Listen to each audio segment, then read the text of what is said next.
Flustered with how many options us drummers have, don't know where to start? In this video, I'm going to show you the most important tools a drummer can have off of the drum set and which ones I use.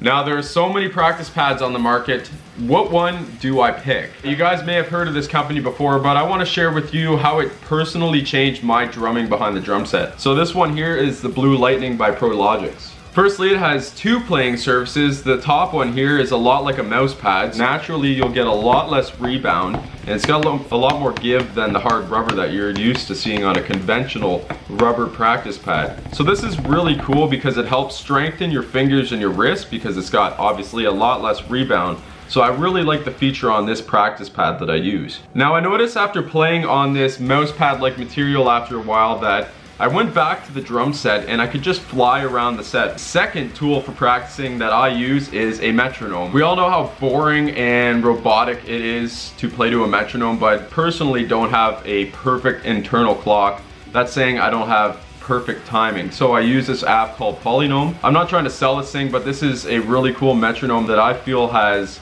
really cool features and you guys should check out. I think I paid $20 Canadian for it. Basically, you can change the rhythms, you can layer them, you can create your own patterns, you can make your own set list. So this is kind of what it looks like.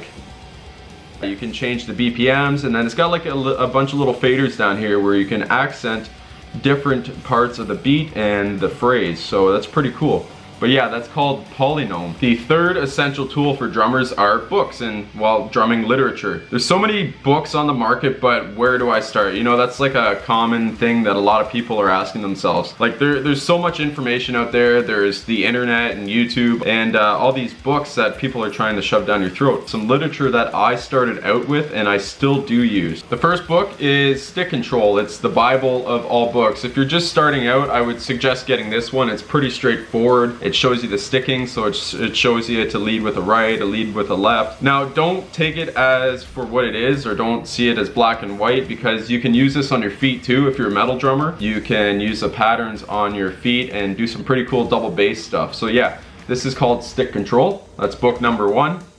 Book number two is Louis Bellson's Modern Reading in 4/4 Time.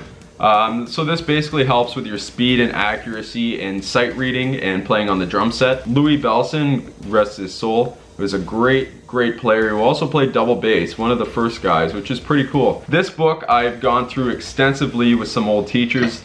I think I started on this book when I was like 15. So yeah, I've been reading this one for quite some time now. Which brings me on to book number three, Syncopation.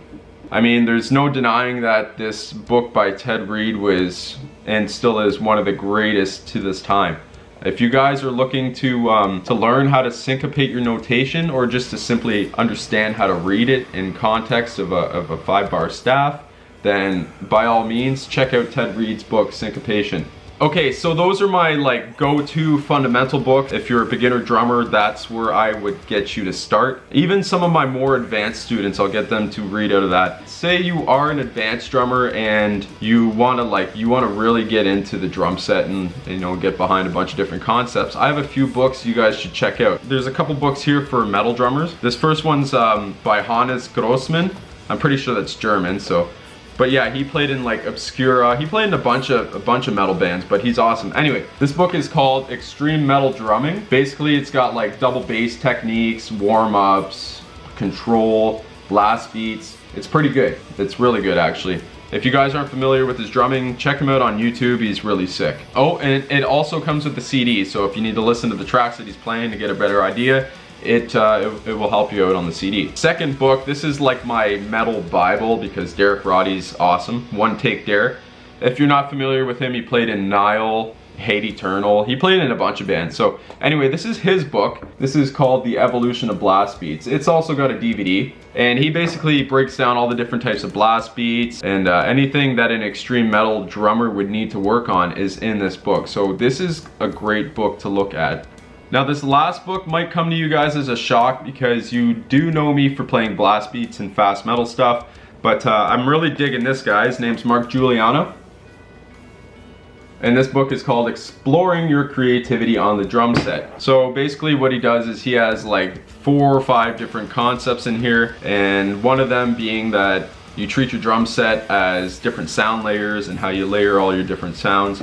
And basically he leaves room in there for notation so you can write your own transcripts, which is pretty cool. But yeah, if you feel like you want to deepen and broaden your knowledge on creativity on the drum set, check this cat out. He's really sick. And yeah, this book is great. It's actually helped me develop some new sounds and layers on the drum set. It's a really cool approach. So yeah, check him out. Okay, I wanted to keep it short and sweet, but if you guys have any questions about exercises that I personally do, or anything that you might suggest to me, don't forget to do that in the comment section below. Also, if you're a fan of what you're seeing and you want to see more, hit that subscribe button and don't forget to hit the notification bell. Alright, thanks a lot guys, and I'll see you on the next one.